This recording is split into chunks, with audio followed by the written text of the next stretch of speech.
Ginger Mayo, or whatever, Ginger, testifying on, for, or against House Bill 4178.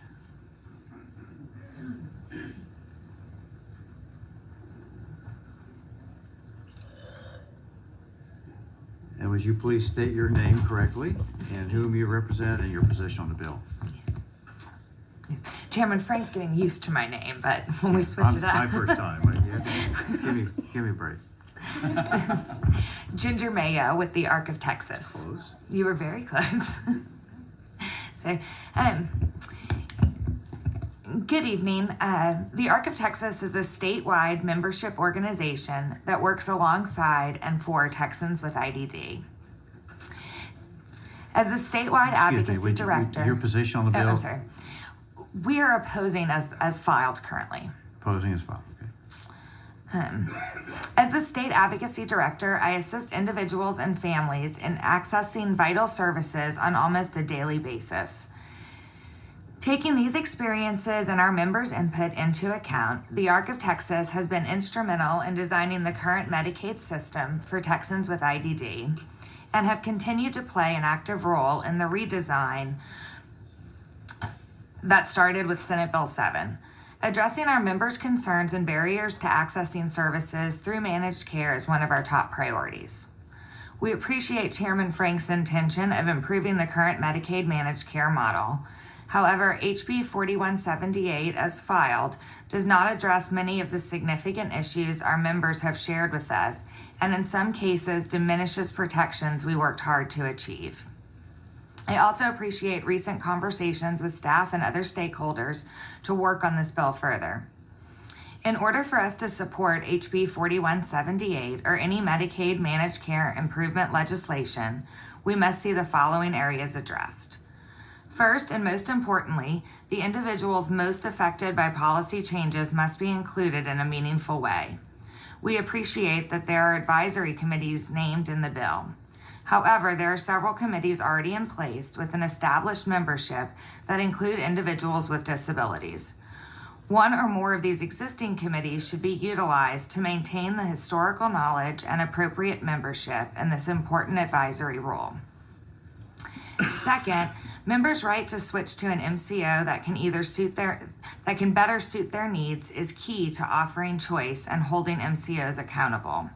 We have members whose only option to get the services they needed was to switch their MCO. Taking this away will undoubtedly hurt the individuals the bill should protect. Next, we have found single case agreements to be beneficial for continuity of care for our members, but single case agreements should not benefit an MCO's network adequacy standards, since they may be just that for one person. Lastly, many times in the filed legislation, language needs to be clearly defined to prevent unintended consequences and hold true to the intent of the bill. For example, arduous and overly burdensome is not measurable or enforceable. And in the testimony I provided, you'll see that I list some of the issues we hear most from our members, which are individuals and families receiving services, and things that we hear and would like to see addressed in the bill. But again, I do appreciate the opportunity to testify and working on this further. Thank you very much, Ginger. Any questions, members? All right. Yes, over here. I'm sorry. Oh, I'm sorry. I didn't. I'm way over here on this end. That's amazing. You have the floor. Thank you. Would you like to have an opportunity this time to go over your recommended solutions? Absolutely, thank you. So some of the things that we hear most from our members are that we need to strengthen the grievance, complaint, and inquiry process, make all data reportable and open to the public. A lot of things have to do with more transparency and accountability. Provide mechanisms for transparent data reporting about service reductions, denials, and delays, including results of fair hearings. Improving mechanisms and communication to help consumers pick which MCO will best meet their individual needs. Accountability for enhanced service coordination and service coordinators training that understands the needs of individuals with disabilities. Extended periods of prior authorization. develop and administer corrective action plans that implement meaningful, consistent liquidated damages, and utilizing meaningful outcome measures that track quality of life rather than HEDIS measures. Those are just some of the recommendations. Okay. What are HEDIS measures? They're a measure that the state currently uses to measure certain things, but they don't track quality of life, like how we would like to see how a person's life is, how their socialization and enjoyment is actually affected, because that's just as important as physical health care. Thank you for your explanation. Did you provide that list? Do we have a Yes. copy of it? Okay, great. Thank Yes. you. Any other questions? Thank you very much, Ginger. Thank you. The chair calls Trisha Scott, testifying on, for, or against House Bill 4178. Again, please state your name, whom you represent, and your position on the bill. Hi, good evening.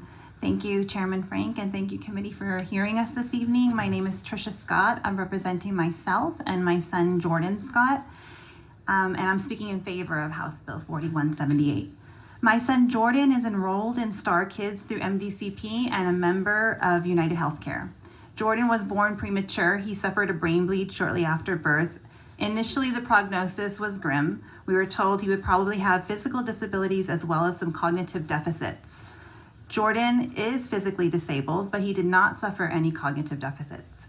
While in high school, Jordan performed extremely well and talked about going away to college. We had so many obstacles in front of us, I wasn't sure that we could overcome them. That is when we were introduced to Denise Keller with United Healthcare. She is a school liaison and she assisted us with many of our challenges. So many opportunities that are easily afforded to regular ed students are not accessible to special ed students. Something as simple as SAT and AP testing had major issues that could have derailed Jordan's acceptance into college. Having a knowledgeable school liaison assisting us through the process was vital. Last year, Jordan graduated from high school at the top of his class. He played 2 instruments in the marching band. He was a member of the National Honor Society, and he had automatic admission into college. Having access to a school liaison helped Jordan achieve these goals.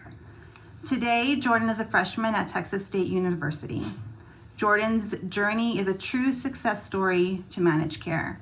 There are flaws in the system that need to be addressed, and they have nothing to do with managed care, but rather their systemic deficits. I believe this bill addresses some of those deficits. For example, my son has been enrolled in MDCP for 10 years. Last week, we received a denial letter. He has had no major medical changes, and streamlining the annual reassessment for those who have not had any medical changes is vital.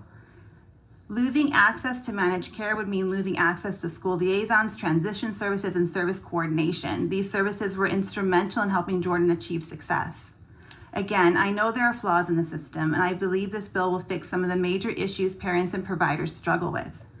Thank you again for your opportunity. Thank you very much. Questions, members? Thank you so much. Okay, thank you. Thank you very much. The chair calls Ginger